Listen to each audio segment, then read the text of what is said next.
Buenos dias, buenos tardes mga amigos, mga amigas, sa aking mga kumpanyeros at kumpanyeras. Magandang araw po sa inyong lahat. Ito po ang inyong lingkod, si Atty. Rene Bueno. At ngayon nga po ay araw ng mga tatay. So happy Father's Day sa lahat ng mga father. At ngayon po ay pag-uusapan natin ang isang nakababagbag damdamin, no? Isang napakadrama at napakamakatotohanang papel ng isang ama sa ating buhay. Hindi ito script sa pelikula, kundi totoong buhay. Ito po yung tungkol sa mga nababasa natin ngayong sigalot o issue sa pamilya ng De Leon, no? De Leon family. Ito po yung mga anak, both biological and legally adopted children ni Christopher De Leon at ng dating superstar na si Nora Aunor. So alam naman nating lahat na pagdating sa pag-acting, master si Christopher De Leon o si Boyet De Leon. Hinahangaan natin yan, no? Best actor. Pero ang pinakamahirap niyang role ngayon ay ang pagiging tatay sa kanyang blended family. Andiyan ang biological child niyang si Ian Christopher De Leon at ang kanyang mga adopted children na sina Lotlot, si Matet, si Kiko at si Kent, no? At kapag nagkakaroon ng girian ng mga anak mo, no? Lalo na sa pagitan ng biological at adopted children, hindi pwedeng mag-taping si tatay at magsabing, cut muna, pack up tayo, no? At may problema dahil may moral na tungkulin ng isang ama na mag-interfere, no, sa mabuting paraan para ayusin ang gulo na namamagitan sa kanyang mga anak, both biological and legally adopted children. Kasi may moral duty dyan ang isang ama dahil sumakabilang buhay na nga ang dating asawa na si Nora Aunor, ang superstar. Kaya ang natitira na lang na may moral na obligasyon dito ay si Christopher De Leon. Bilang itunuturing na tunay na ama, no, ni Christopher Ian at nung apat pang adopted children. At ito ang isang simple at may kaunting buong paghimay sa responsibilidad ng isang haligi ng tahanan. Ito po ang ating pag-uusapan ngayon, no? At hihimayin natin ang mga responsibilidad at obligasyon ng isang ama na kung saan may sigalot ang kanyang mga anak. Okay? So, kasi dito sa ganitong klaseng issue na pinag-uusapan, yung legacy ay hindi pwedeng sumagot ng no comment ang tumatayong ama, no, ng mga 5 anak niya. Excuse me. Kapag nag-away ang mga anak, gaya nga ng mga tampuhan ngayon ni Ian, ni Lotlot, ni Matet, si Kent, si Kiko, ay tapos nakakarating pa sa social media. Madaling sabihin ng magulang, ng ama na matatanda na kayo na mag-usap-usap dyan, no? Ayusin niyo yung problema na yan. Pero alam niyo po yung pagiging tatay, wala pong retirement age yan. Nasasabihin mo, matanda na ako, kaya may mga edad na kayo. Wala pong retirement age yan. Pag nagkaroon ng problema sa within your children, ay dapat pumasok ka na at ayusin ang sigalot. Kasi lumalabas yan, ikaw yung shock absorber. Sa pamilyang may adopted at biological kids, no, normal lang na may insecurities minsan. Natural yan. Kapag sumiklab ang away, kailangan pumasok ni Boyet De Leon. Hindi para mamili na kung sino yung kakampihan niya, kundi para ipaalala sa kanila, hoy, isang pamilya tayo, isang pamilya lang tayo, lahat kayo De Leon. Iisang pinanggalingan ninyo. At pantay-pantay kayong lahat para sa akin. Walang biological, walang legally adopted. Iisa ang tingin ko sa inyo. Ako ang inyong ama. So kung ano man ang sabihin ko, sumunod kayo para sa ikabubuti ninyong lahat. Sabi nga sa batas ng pamilya, ang magkakapatid, pwedeng mag-away sa laruan yan. Sa damit, kasi minsan naghihiraman o naggagamitan ng walang paalam. O kaya sa ulam, yung isa inubusan, hindi natira yung isa. Pero kapag si tatay na nagsalita, ang hatol niya ay final and executory. Wala pong motion for reconsideration pagdating sa problema at mga issues, no, within the family circle between the biological and the legitimate or the legally adopted children. Masusunod ang ama kahit anong edad mo pa. Kahit gano'n na ang edad ni Christopher De Leon. Kahit sabihin more than 70 years old na si Boyet, wala pong retirement age ang pagiging ama. Kaya kung meron ganitong klaseng problema, mamamagitan dapat ang isang ama dahil ikaw ay may moral na obligasyon sa iyong mga anak. So, habang nagsasalita po ako dito, medyo lumakas yung hangin at sumisipol po talaga at malakas po yung ulan. Mukhang dumating na po yung iniintay na bagyo dito sa ating bansa. Anyway, so pagpatuloy po natin ang ating talakayan, no, regarding the legitimacy ng pagkakaampon dito sa mga anak ni Nora Aunor at ni Boyet De Leon, no? Kasi dito kay Boyet De Leon yung huling say. Siya ay makakapagpatunay din dito sa issue na to kung sino talaga. Kung ano ba talaga yung legal status nitong kanyang mga anak na sina Matet, sina Kent at si Matet, si Lotlot, di ba? Si Kiko. So si Christopher De Leon lang, no? At wala nang iba pwedeng magsaayos at magpatibay ng legitimacy o katayuan ng kanyang mga anak. Ulitin ko, andyan dyan si Lotlot, si Matet, si Kent, si Kiko, di ba? Nakalimutan pa ba ako? 4 lang naman yata yan, di ba?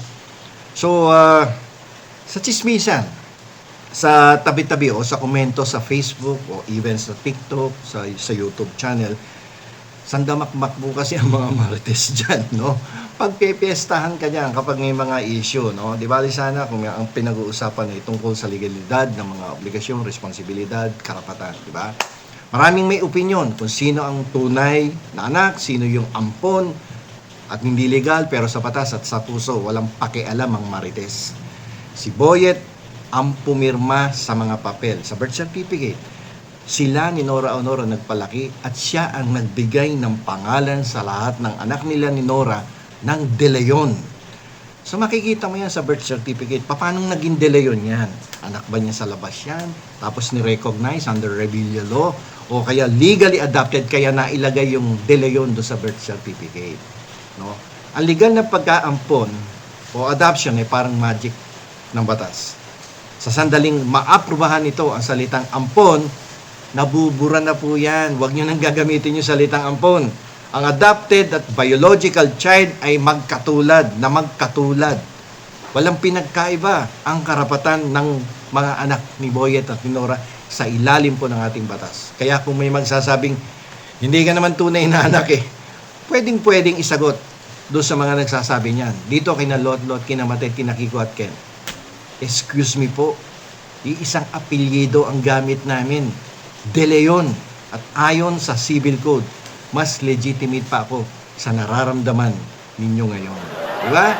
So, pinagamit yung pangalan Dalawang sitwasyon lang yan. It's either illegitimate child ka, ginamit mo yung Revilla Law, pinirmahan ni Boyet yung birth certificate, acknowledging, no, yung kanyang relationship do sa batang pinanganak. O, legally adopted yan. At pinakita yung order of the court, kaya pinirmahan yung birth certificate.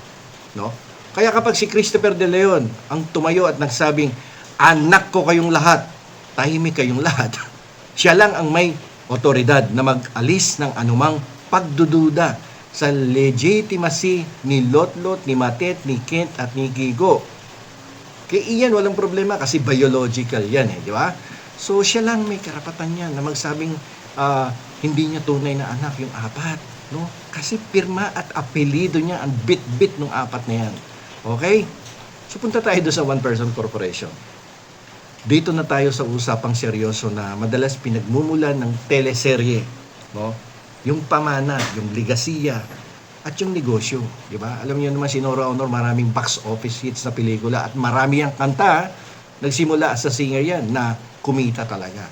Yan yung tinatawag ni Nora Aunor na intellectual property niyan, na ipinamamana yan, di ba? So para maiwasan ng sakalan at sumbatan sa hinaharap, pwedeng gamitin ng tatay ni Boyet ang tinatawag na one-person corporation. Ano ito sa simpleng Tagalog? Itong one-person corporation.